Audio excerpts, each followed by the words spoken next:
Ulushalo kinsizwe intombi usande sikhule egameni kaJesu ama-ashas worship team luhlalela ukube egameni likaJesu. Amen. Mom Ndabeni bazalwane umntwana kaNkulunkulu usilisiwe, uNkulunkulu wangenzela umusa. Amen. Ngihamba bazalwane nomfundisi uMkhwanazi esinayo ebandleni bazalwane egameni likaJesu. Siyambonga kakhulu uNkulunkulu osivumelile nanhlambama ukuba sizohlanganyela nabazalwane. Amen. Sizokula nje bazalwane egameni likaJesu Kristu waseNazaretha, Isaiah 45. Amen. Siyambonga uNkulunkulu bazalwane nethumela ekhaya enamandla kakhulu. Alibonge igama likaJesu. La uNkulunkulu ekhuluma khona noJakobe ethi bheka nginawe. Alibonge igama likaJesu. Naze nabusiseka bazalwane uNkulunkulu ekhuluma ngalolu hlobo. Now into ke eyaye ibaluleke noma into ebaluleke kakhulu uma ngabe uNkulunkulu ekhuluma ukuthi sibambe into ashoyo, sibambe izwi uNkulunkulu ashoyo, ngoba sizofika istorm along the way. Kodwa abazosinda ababamba ukuthi uNkulunkulu utheni. This is the uNkulunkulu Jesu when you read incwadi kaMakho uJesu ethi asiwelele ngaphesheya ehamba nabafundi bakhe bafaka emkhunjini uthi asiwelele ngaphesheya. Along the way kwavuka isiphepho lwakhe. Bona into ekumele bayenze kungamele bathuke bakhale. Wakumele babambize uJesu ashilo ukuthi asiwelele ngaphesheya. Now into uNkulunkulu mangabe sebekhuluma ebandleni kanjena kusuka kumele thina sibambe ukuthi uNkulunkulu utheni. Ngisho sezivuka izimo along the way, kodwa njengoba ethe bheka nginawe, angijatshulise nje ukuthi uthe unami. Akusho ukuthi njengoba ethe unawe ngeke zezivuka izimo, zizovuka kodwa uthe nginawe. Amen. Isaiah 45 bazalwane sisabheka egameni likaJesu sithi angisoze ngakhathazeka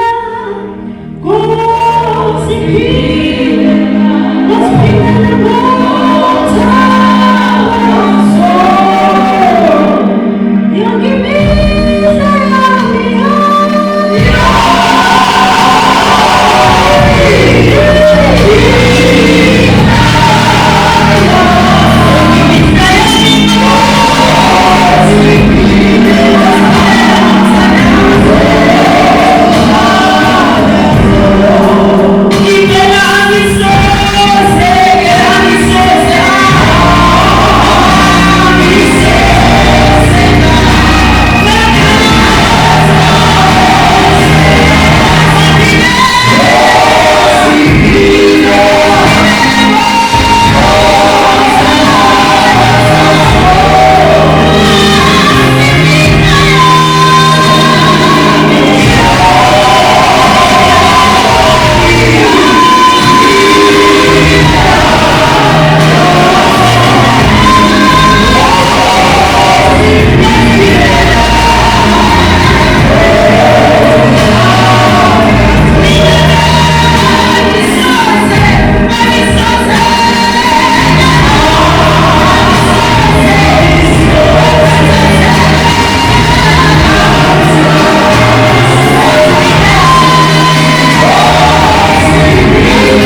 ngamuzwa noNkulunkulu esho mina ithi ngizoba nawe.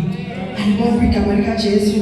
Into engiyithanda ngoJakobe after the revelation aseyitholile ngokuthi uJehova kule ndawo lithi zikaNkulunkulu itshawe eqamele kulowathatha. Alibonga igama lika Jesu wesewathela ngamafutha eprofethi uJesu. Alibonga igama lika Jesu. uJesu Kristu waseNazaretha the anointed one. Alibonga igama lika Jesu. Wathela ngamafutha kanti usho uJesu Kristu oyitshele kumbi elanqatshwa ngabakhe kodwa yaphenduka inhloko. Athi kuDaniel mangabe ezohlaza isithombe sasibone inkosi uNebukadnezari. Into engiyithanda lithi ngoNkulunkulu kwabonakala bheka itsheli iqheshule entabeni ngezandla zamuntu. Labonakala lishaya isithombe phakathi bese laphumula langcwala umhlaba wonke. Itsheli uKristu Jesu yena yedwa waseNazaretha. Alibonga igama lika Jesu. Uthi bheka nginawe ngikhamwe lo manzi ukuthi Nkosi siyabonga. Into engithandayo ukuthi akusho ukuthi azizukwa azisukusehlela zizosehlela kodwa uthembeka nawe. Haleluya. Masibe fasting lebazalwane sisuke sizothoba inyama. Sisuke sizothulisa ivolume yenyama. Ngoba inyama inomsindo. Kodwa mase singene emkhulekweni uyayibona ithotobala ngo3 days nje kube nzima nokuvuka embhedeni. Sifike sizocisha ivolume yenyama ebese sizophuphula ivolume kamoya.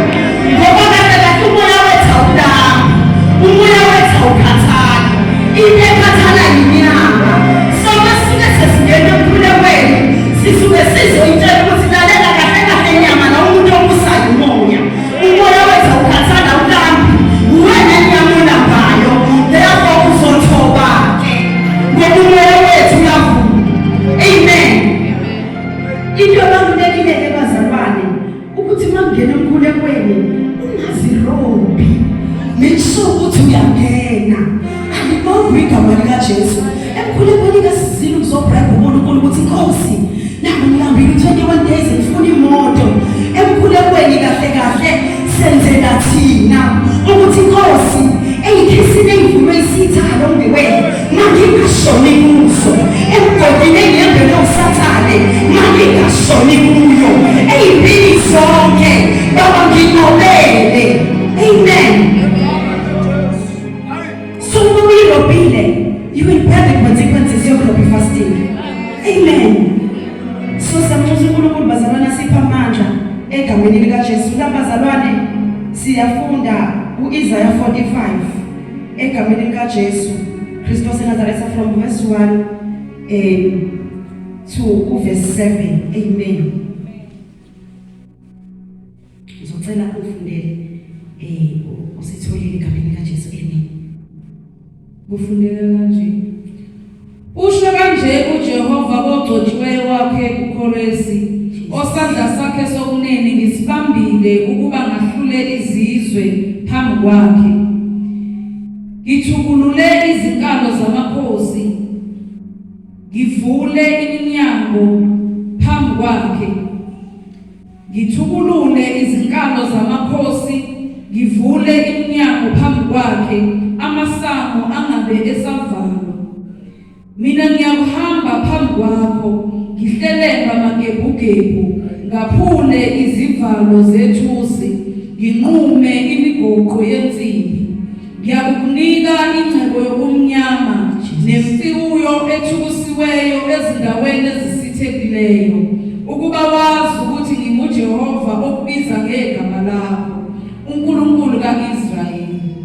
Ngenxa yenceku yami uJakobe, uIsrayeli okhethiweyo wami, ngikubizile ngegama lakho, ngikunikile igama lodumo ungakangazi. Mina nginguJehova, akakho omunye, ngaphandle kwami akakho uNkulunkulu. Ngiyakubhincisa ungakangazi, ukuze bazi kusukela empumalanga nasentshonalanga ukuthi akakho ngaphandle kwami. Mina nginguJehova, akakho omunye.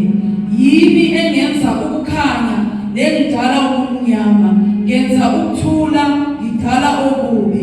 NginguJehova owenza konke lokho. Amen. Siyabonga baba wethu ongcwele izwi lakho. Baba wethu umhleli idalayo kungekho kube khona. Sibonga izwi lakho Jesu eliqinisileyo. Baba wethu ongcwele nantambama uNkulunkulu wethu umuhle khuluma ngalo baba ezimpilweni zethu udalo okusha ngegama lika Jesu Kristu waseNazaretha. Amen. Amen. Siyabonga. Lana uNkulunkulu ukhuluma noKoresi. Lapha mokubuka nje isihloko esilapha ku chapter 44 verse 24 lithi uKoresi umalusi. Amen. uKoresi uomunye ababuya ekuthunjweni ngesikhathi uIsrael uthunjiwe. Na uminkosi uNekebulesi sidisa badedela. uKoresi babuya eJerusalema kuyokwakhiwa ithempeli. uKoresi ungomunye uNkulunkulu wamgcoba emgcobela ukurebuilda noma ukwakhiwa kabusha kwethempeli destroyeka ngesikhathi inkosi uNekebulesi ithumbu Israel. So uma uKoresi esalakha ithempeli kaNkulunkulu decide ukuthi uIsrael ngokuya ekuthunjweni kwakhiwe ithempeli kaNkulunkulu, into engithandayo ngayo lithi kaNkulunkulu akagcinanga ngokuthi kurebuild ithempeli, kodwa waphinde wabuyisela nezitsha zasendlini kaNkulunkulu noma zasethempelini ezazikade zithathwe inkosi uNekebulesi ngesikhathi ithumbu Israel. uNkulunkulu waseseyabheka into eyenziwa uKoresi, wathi no angikwazi ukungashona utho uKoresi enza into enkulu kanjena, ngoba akekho umuntu owenza noma ofuzele uSomandla ebese uSomandla yathula. Akekho umuntu osebenzela uNkulunkulu ebese uNkulunkulu athule. Akekho umuntu ofuna uNkulunkulu ebese uNkulunkulu yathula. Uthema ngabe khuluma kuJeremiya wathi ngiyakufuna ningifumane uma ningifunisisa ngenhliziyo yenu yonke. Wathi ngiyafunyenwa yini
ngikhuluma kuzo zonke njengoba ethembeka Nginawe ngifuna ukuthi